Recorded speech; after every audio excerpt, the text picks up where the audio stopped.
Since the conflict started in my region in Darfur until today, more than 10 resolutions passed. None of them was taken in action, and we're still suffering. Before yesterday, the international community was putting our lives, the life of millions of or billions of people in the hands of unresponsible people like Ahmadinejad.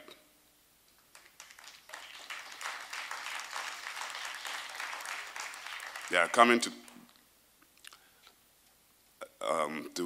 present the international community that they are cares about discrimination, racism, and intolerance.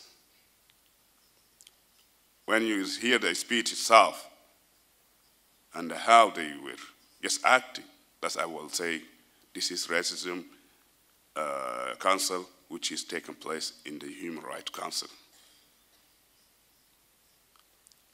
We are here today to condemn all these kind of actions. And we have to put it forward to all the nations. They have to think. We have to cut such heads off for the United Nations. We need clean people who have hearts for the human beings. First, they have to respect themselves to be as human beings, then they can be respected and to be put in such position to talk about the millions of people that still present us.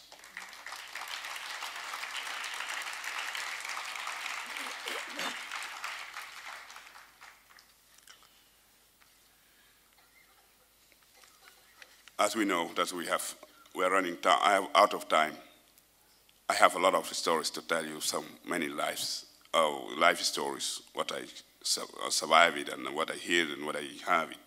But we can be always in touch, and there will be Geneva Summit 1, 2, 3, and now we are on 3, and as we said, there will be more Geneva Summits coming on, and we will discuss more about and I will be really grateful if you can pass this message to all your countries so as to support these people who are really in desperate need to be helped. That with money you cannot solve a problem.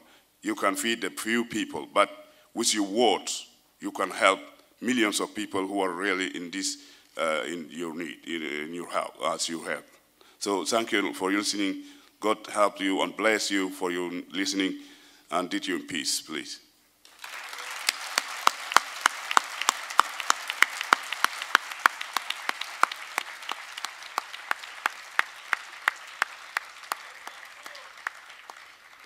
Thank you, Jibril.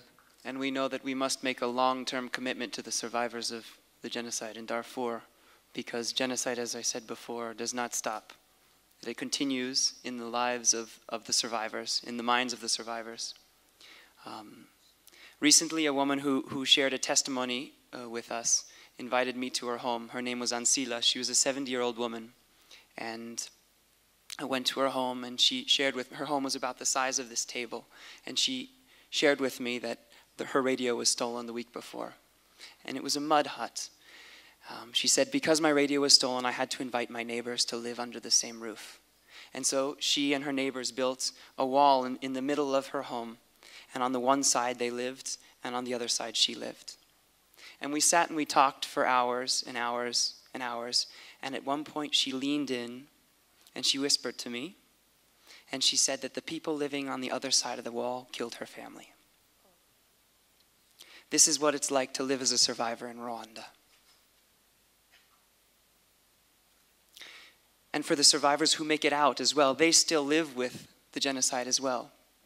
Our next panelist, Esther Mujuwayo, is still living with the scars of the genocide. And yet she lives with it every day, and she fights for the survivors' rights every day. Not only has she come and become a sociologist, a psychotherapist, and built a new life, she has also built an organization in Rwanda called Avega. Avega is an organization that exists to help the widows of the genocide. It is the only organization that is fighting for the rights of the widows. And she is considered the mother of so many of these widows. Here she is, here, to share with us a little bit about her experiences.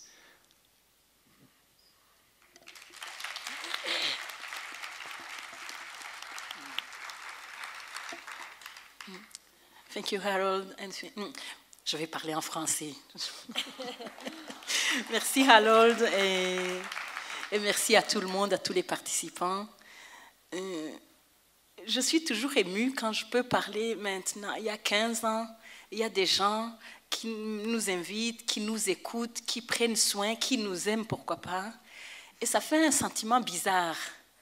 Parce qu'il y a 15 ans, quand le génocide des Tutsis s'est passé au Rwanda, nous étions à éliminer. Nous revenons à ce mot, le génocide. Le génocide, c'est vraiment le sommet de tous ces processus de discrimination, de racisme.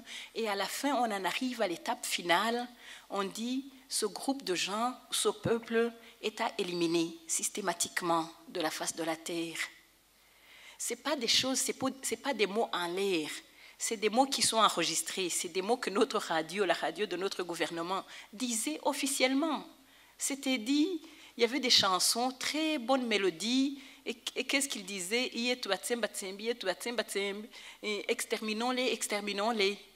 Et dans cette chanson, il a chanté avec une telle mélodie, c'était le hit du mois. Alors ça vient à la langue de tout le monde, même à ceux qui doivent être exterminés. Tu l'as chanté sans le savoir, parce qu'elle passe tous les 5 minutes, et la mélodie est bonne, et tu as envie de... Et tu chantes toi-même, oui, exterminons-les, exterminons-les.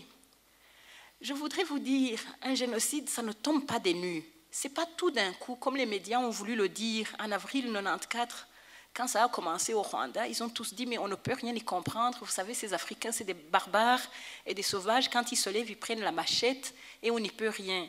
Et là, c'est tout à fait faux. Ce n'était pas du tout des barbares africains qui ont fait ce génocide. Les gens qui ont fait cette radio, la radio-télévision des 1000 collines, le mot est beau, le nom est beau. Ils étaient des intellectuels, ils étaient formés dans les méthodes de communication et ils l'ont très bien fait. Auparavant, on avait une radio qui est assez ennuyeuse. On met le discours du président qui va durer 3 heures et tout le monde en a marre. Ou bien on met des chansons, des vieilles chansons que les jeunes ne connaissaient pas. Et là, au moment où il fallait l'utiliser, au moment où la propagande devait être améliorée et améliorée, ils ont utilisé des techniques de communication de dernier cri. Ils ont commencé cette histoire, vous savez, quand le type à la radio téléphone aux auditeurs et les auditeurs peuvent lui répondre. Alors tu entends ta voix à la radio, c'est fantastique. Et ça marchait très bien. Mais alors, on ne savait pas où on allait. C'est que finalement, pendant que le génocide se passait, pendant qu'on éliminait, on exterminait systématiquement les Tutsis, qu'est-ce que maintenant le présentateur à la radio a dit? Il disait aux gens, et vous là dans le quartier, disons ici au lac, où est-ce que vous en êtes avec le travail? Nous utilisons toujours les euphémismes. Le travail, c'était où est-ce que vous en êtes dans le massacre des Tutsis. Alors, il y en a qui lui répondaient, vous savez, nous, on a bien avancé, mais il y a encore quelques cancres là, où il y a encore quelques serpents, on ne sait pas encore. Et on donnait les listes, on donnait les noms. On disait, Monsieur Sakoumi, ça c'était un par exemple qui était très connu, lui, on n'a pas encore vu son cadavre.